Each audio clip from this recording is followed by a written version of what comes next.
Retrouvez l'intégralité des épisodes de cette série et des dizaines d'autres histoires sur Tellington, notre plateforme dédiée à la fiction sonore originale et autoproduite. Tellington est disponible via une application sur Android et iOS et sur un PC en utilisant votre navigateur. Testez dès maintenant Tellington et découvrez nos histoires en cliquant sur le lien dans la description. Tellington, des histoires qui s'écoutent.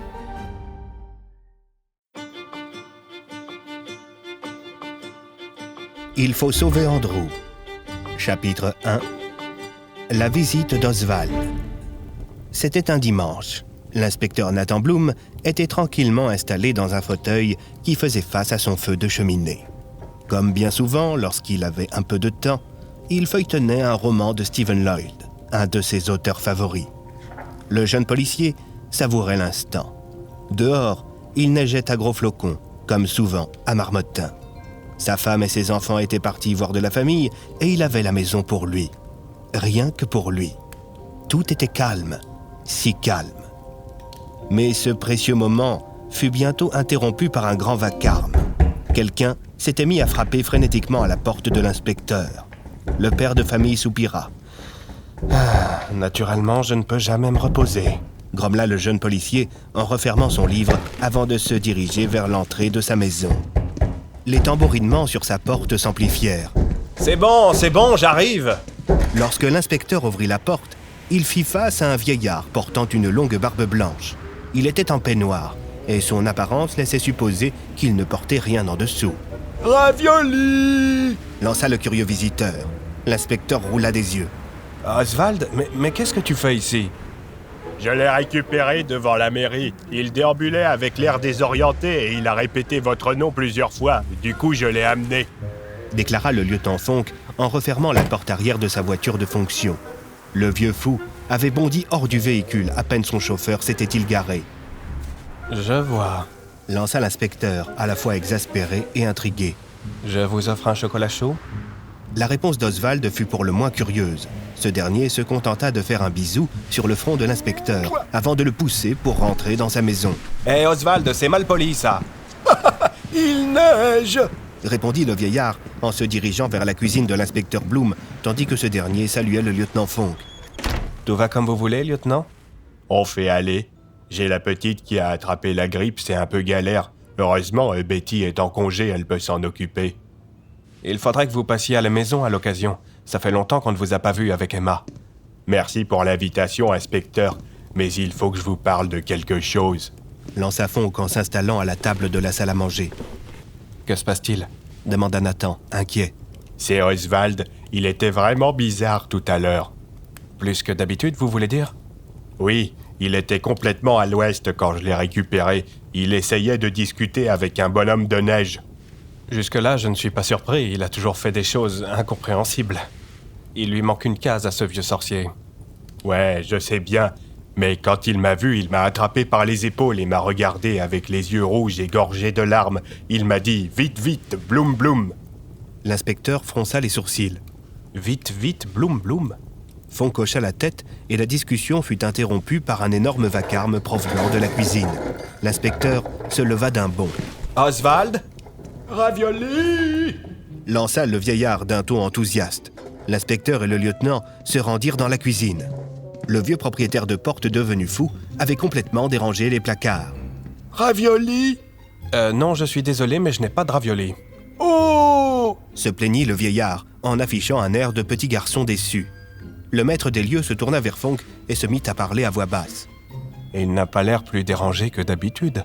En l'occurrence, ce sont mes placards qui le sont. »« Attendez 2 minutes que ça le reprenne, vous allez voir. » répondit le lieutenant d'un ton sérieux en fixant du regard un bocal en verre contenant des cookies qu'avait préparé la femme de l'inspecteur avec ses 2 fils. Nathan le remarqua. « Un cookie, Fonck ?»« Oh, si vous insistez !» répondit le collègue de l'inspecteur avec un grand sourire. Tout à coup, alors que le lieutenant s'adonnait à sa plus grande passion, à savoir manger, Oswald parut soudainement très paniqué. Le vieillard gesticulait dans tous les sens. Il se jeta sur l'inspecteur Bloom.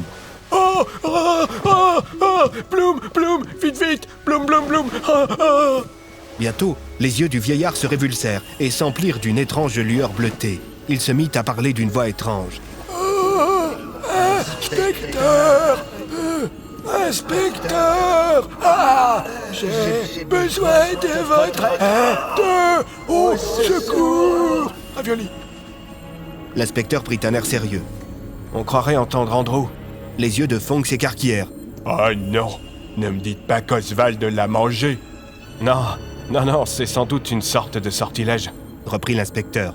Andrew, vous m'entendez? Trouvez les autres! Vous êtes où, Andrew? Qu'est-ce que je dois trouver? Soudain, Oswald reprit ses esprits. Ravioli! Bloom et Fonk se regardèrent. L'inspecteur s'empara de son téléphone portable. Il tenta d'appeler Andrew Bennett. Aucune réponse. Il composa ensuite le numéro d'Alias, le directeur général de la DPA, une des seules organisations au monde à savoir que la magie existe. Oui, inspecteur? Alias, je crois qu'Andrew est en danger. Qu'est-ce qui vous fait dire ça? Oswald a eu un comportement très étrange. Il s'est mis à parler avec une voix bizarre et demandait de l'aide. Il avait des genres de trucs magiques dans les yeux quand c'est arrivé. Très bien, j'envoie la cavalerie. Non, s'il vous plaît, Alias. J'aimerais éviter de voir débarquer des centaines de soldats dans le village. En plus, ça va énerver le commissaire Tassier et je crois savoir que vous vous êtes récemment disputé à ce sujet. Je vois que Philippe ne sait toujours pas tenir sa langue sur ce genre de choses. L'inspecteur se rendit compte qu'il avait fait une boulette. Non, c'est juste que je l'entends hurler au téléphone depuis mon bureau. Je vois. Bon, on vient en petit comité alors, ça me sortira de mon bureau. Sur ces paroles, Alias raccrocha. Attendez, Alias, Il m'a raccroché au nez, l'enfoiré. Se plaignit l'inspecteur Bloom. Fonk hocha les épaules. Quelques secondes plus tard, les lumières oscillèrent, et bientôt, au beau milieu du salon de la maison de l'inspecteur, une porte jaillit du sol. Une porte qui s'ouvrit, révélant deux hommes. Le premier avait la cinquantaine bien tassée, des cheveux grisonnants, et portait un costume cravate noir et un gilet pare-balles. Le second était grand et très maigre, la peau pâle et les cheveux sombres. Il portait un long manteau et un costume. De la poche de sa veste surgit une petite créature au pelage blanc qui se précipita vers Oswald. C'était un crève-cœur, une sorte de petite hermine magique. « Oh! Lumine! Mimine! Poupette! S'exclama le vieillard en prenant la petite créature dans ses bras. Cette dernière poussa un adorable petit pouic-pouic avant que Talion, son propriétaire, ne prenne la parole. « Salut tout le monde, alors il paraît qu'Andrew a des problèmes ?» Je ne savais pas que vous étiez sur Terre, Talion. Commenta l'inspecteur. Il m'aide à avancer sur certains sujets brûlants, dirons-nous. Répondit Alias en balayant l'intérieur de la demeure de l'inspecteur du regard. Dans certains cas, je préfère envoyer Talion plutôt qu'une division blindée de la DPA. Je vois. Commenta l'inspecteur. On fait quoi pour Andrew? Talion reprit. De ce que m'a expliqué Alias, Oswald semble avoir établi un lien spirituel temporaire avec Andrew qui s'en est servi pour appeler à l'aide. Oui, il m'a aussi demandé de trouver les autres, mais je ne sais pas ce qu'il entendait par là. Intéressant. Lança Talion, tandis que Lumine se précipitait vers lui avant de monter sur son épaule. Pourquoi diable Andrew a-t-il choisi de faire appel à Oswald et pas à quelqu'un d'un peu moins instable? S'enquit Alias. Ravioli? Demanda le vieux bougre. C'est peut-être lié au fait qu'Oswald a jadis possédé la porte d'Andrew, Suggéra Talion. Je crois savoir qu'il existe certains sortilèges qui ne marchent que sur les Dokipa. Soudain, la radio du lieutenant Fonk se mit à grésiller. Standard pour Fonk, répondez, Fonk. Ouais, Josie, c'est à quel sujet? Vous avez terminé avec le vieux déglingué du ciboulot?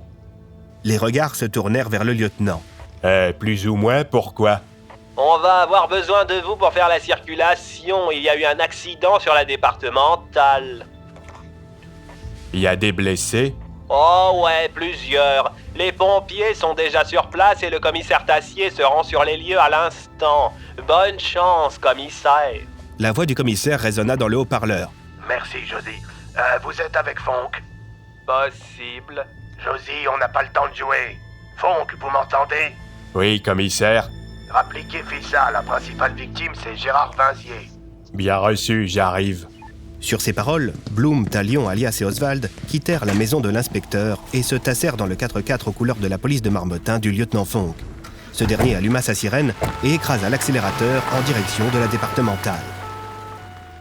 Quand le petit groupe arriva sur place, il fit face à une scène pour le moins étrange.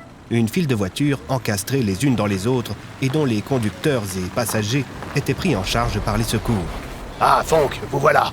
s'exclama Tassier en voyant son collègue débarquer avant d'apercevoir les gens qui l'accompagnaient.